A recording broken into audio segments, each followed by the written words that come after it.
Hey guys, welcome back to my channel. Today I'm going to be doing an everyday, super glowy, healthy looking skin makeup tutorial. This is the look right here, very glowy, very glossy, very healthy looking, radiant skin. Today's video I'm creating in partnership with Nordstrom. One of the reasons I love Nordstrom, I mean they have so many different makeup brands in one place. I'm using NARS, MAC, Lancome, Mercier, Charlotte Tilbury, Benefit, Hourglass. I mean, it's like a billion different makeup brands in the same place. I've been a huge fan of Nordstrom for a long time, so I am very excited to be partnering with them. I'm using the MAC Hyper Real Glow palette, which I've been loving lately. The Lancome Skin Feels Good foundation, which is like a very pretty, hydrating, very youthful looking foundation with like a, I wanna say it's a medium coverage. NARS Liquid Blush, the Hourglass New Vanish highlighting sticks. I love the end result. This is something that I for sure am wearing all the time. My hair doesn't always look this good, but I'm gonna try. I'm very excited for this video, so let's go ahead and get started. So whenever I'm doing like a really glowy, kind of more minimal everyday makeup day, I like to use, well, I mean, I always use a hydrating primer, always, always, always. This one has SPF in it. This is the Laura Mercier SPF 30 foundation primer. This one feels like a hydrating primer and it doesn't have that SPF feeling to it. You know what I mean? It doesn't feel like you're putting an SPF on your face, which is what I really like about it. So you just wanna pat it into the skin. I'm trying to do more pressing instead of like wiping, you know? I'm getting way better at putting on SPF. I used to be really bad, but see, look at how like this makes your skin look so dewy. Look at that, look how hydrated. That's fantastic.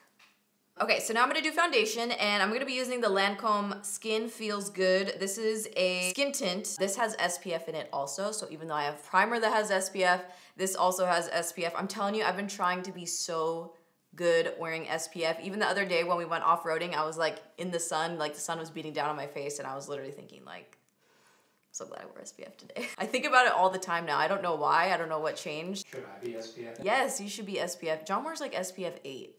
I don't even think that counts as anything. All right, so this is the shade 35W Almond. And I'm just gonna start buffing this in.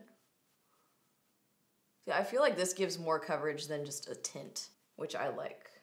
What I love about this is I feel like it gives my skin, because my face is so much more fair than the rest of me, it does give me a little bit more of like a tan tint to my face and helps to blend it with the rest of my body. But you can still see like some of my freckles show through, which is nice. I finally feel like one of those people that can just put their makeup on with a brush. I'm so happy. I've always wanted to be that person. Whenever I use a buffing brush like this, I do like to stipple around my nose because for some reason I get like more brush marks on my nose. Couldn't tell you why. Maybe it's because my skin has been so much drier, but when I was in New York, my skin, the dryness level that it was experiencing was disturbing to me. Like, I feel like I'm still prepping, like hydrating my skin since I got back, but it still gets oily throughout the day. That's one thing that I haven't experienced in a long time with like the T-zone area being really oily, but it's like, wow, how can my skin be dry and flaky and then also get really oily throughout the day? But somehow, it manages to do that. My eyelids were so dry that using an eyeshadow primer and then setting it with a powder didn't work for me. It literally, like my eyes looked like desert sands. It was so dry. So I started using an eye cream as an eyeshadow base, which probably sounds so crazy, but I'm gonna put a little bit of the eye cream on right now just because I'm gonna be doing, not really eyeshadow, we're just gonna be doing like a little bit of glossy highlighty lid. So I'm just gonna put some of my cream here. This is the one I use at night. This is the Kiehl's Creamy Eye Treatment with Avocado. I feel like it's a very mild, like deep hydrating product. Next, I'm gonna be doing concealing. I'm going in old school here with the NARS Creamy Concealer. This is the shade Canal.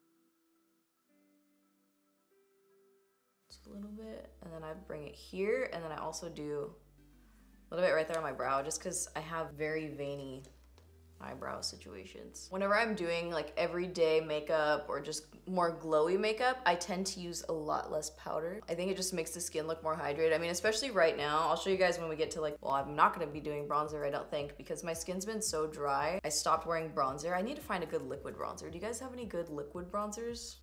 All right, let's buff this out. This is the Laura Mercier translucent powder. I'm gonna dip the Beauty Blender just into the corner, right there.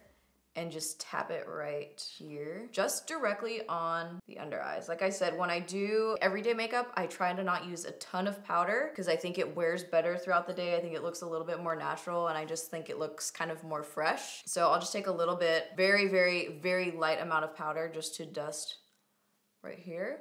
And I'm not even doing my whole cheek area because I'm gonna do my blush. Do you wanna talk about my natural highlight I have going on right here? Is that something you wanna talk about, or? So this is something that I've been doing a lot recently. This is a liquid blush. I think NARS, the colors that they have for the liquid blushes are so pretty. I usually use the shade Luster because it's kind of like that peachy tone. But today I'm gonna use the shade Orgasm, this one, because it has a little bit more pink to it, a little bit more pinky gold, and it's just a classic. It's a NARS classic, so I'm gonna use this one today. Do you guys remember when I remember when I first got this product like a really long time ago? I think everybody did it. They opened it like this. It's a pump. So whenever I use a liquid blush, I pump it into my candle coaster and then I swirl it around. I mean, you could swirl it around with your, finger or whatever. I just take my ring finger and I kind of swirl it around so that way when I dip my beauty blender into it, it's not dipping into like one blob on the beauty blender and putting like one spot on my cheek. I kind of like it to be a little bit more diffused than that. I'm gonna use the base of the beauty blender. You could use a brush if you want to, but I feel like the beauty blender, it'll just melt more into the foundation. So that's my ideal. And then I just tap some of the excess off on the back of my hand. And then I start here and I just really lightly pounce it around.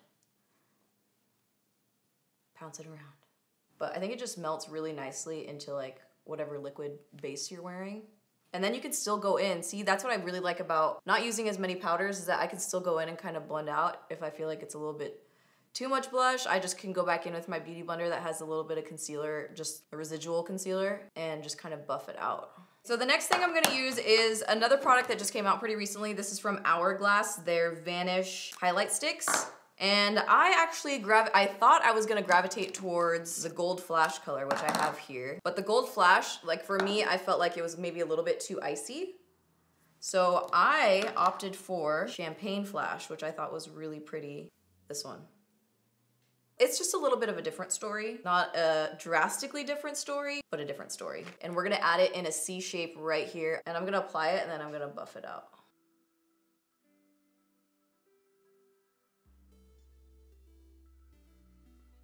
I kind of just want to do like a little bit here.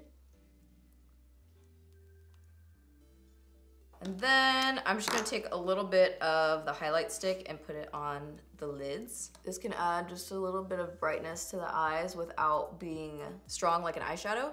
And it just melts into the lids because it is a cream, which I like. Instead of putting like a gold shadow on your lids, this one just really melts. See? I mean, honestly, I'm debating putting this on my under eyes right now too because I'm feeling it so much. Just kidding, don't do that. No, don't do that. All right, so now I'm gonna move on to brows, and I think it's time. I think I'm gonna go get my brows shaped. I'm really struggling with this right brow. I feel like the left one, even though when the left one doesn't have any product on it, I am so confused by it. It just doesn't look like this one at all. But the right one's confusing me, man. I'm just like, what are you doing? Although I do put like a lot more arch in it than I did for a while there. I kind of had a really straight brow situation going on. So up in the front of the brow, I do brow strokes going straight up. And then as I'm going back towards the tail, I kind of just keep pushing it towards my hairline. So I start up here, and then the more I go this way, I kind of just pull it that way. So you guys know about my skincare journey that I've been going on. You know, I stopped my medication. I've had mixed reviews since going off of it. You know, the first thing that's most disappointing is the weight gain that happened. Everybody keeps asking me if I'm pregnant. Not me, you guys. Listen, I just put on a little bit of weight and I like sweatpants, okay? All right, so now I'm gonna wax or soap my brows using my L'Occitane. I need to put this in something else because this has been through it. My L'Occitane soap. This is one of my favorite things to put in my brows to keep them all up. I don't have a lot of brow hair, but they are very long for some reason, so I tried to manipulate them to make them look fuller by using the length to my advantage. Okay, so now I'm gonna do a little bit of powder highlighter, which I know you probably think is crazy, but it's not. This is the MAC Hyper Real Glow palette. This is the one I've been using a lot lately. Surprisingly, again, wow, this is twice now that this has happened. I didn't use the gold one. There's two different colors of the Hyper Real Glow palette. There's this one, which is a little bit more, in comparison, this one looks more rose gold, but in my opinion, it's not super rosy. It's just not as gold. So this one is called Flash and Awe, but I really have been liking this one, mainly because there's this shade, which I can put on top of my blush, the one that's on the very top. I like to use this one on the apples of the cheeks, or this one right here, but that one's a little bit, you see how it's got a little bit more frostiness to it? And then this one you can use like on the very highest point of the cheekbone. So depending on how you like to do your highlight, I could mix all sorts of different colors and formulas of highlighter all day. Every day sometimes I use a different color for my Cupid's bow and nose than I use on my cheekbones. I mean, she can like get it, you know? I'm gonna do this one on nose. This is one that kind of like blends into my skin a little bit more. Next, I'm gonna take, this is the Laura Mercier Candle Glow Sheer Perfecting Powder. This is in the shade number 2. This is more of like a finishing powder, so I'm gonna put this on before I do my extra layer of highlight on my cheeks. Just right here. This has more of a luminous finish to it, so it's not gonna make it look like really matte. And then I'm also gonna put some of this on my forehead to tone it down a little bit. So this will add a little bit of powder, but it's not gonna like mattify it, which is what I like. Keep me still looking glowy. I'm using a smaller dome brush and this shade in the Hyper Glow palette. If you want to add even more glow to the skin, take some of this and then just pat it. Now, I only like to do this if I'm feeling kind of good about my pores on my cheek. Sometimes I'm not feeling so good, so I don't add any extra highlight. But right now, you know, it's a little bit of a clear situation happening. You know what time it is? Whenever I do Fix Plus, I try to do it before my mascara, just that way I'm not re-wetting my mascara. But I've been using Fix Plus a lot more lately, especially with lighter coverage foundations. I don't know what it is, but I feel like it just adds such a good finishing situation to it. It kind of melts the highlight into the cheeks. All right, lashes are all curled, and now I'm just gonna add some mascara. This is the Lancome Monsieur Big Mascara. Okay, so as far as mascara on lower lashes, I don't do it. I don't know, it's just a personal thing. If you wanna do lower lash mascara, do you. All right, so I'm gonna take this MAC lip liner. This is the shade Boldly Bare, which is a little bit more pinky than me. This is the Lorac matte lip color in the shade Nude. So this you can just kind of paint on. It's like a very comfortable, light wear, and then, you know, I've been very glossy these days. Always wearing a lip gloss. This is from Estee Lauder, the Pure Color Envy in the shade 210 Shameless Glow Lip Gloss. All right, so that is the finished look. This is my everyday, easy, glam, super glowy makeup. Let me know what you guys thought in the comments down below. I really hope you guys enjoyed this video, and thank you so much for watching. Why? Do I not look like a Snapchat filter?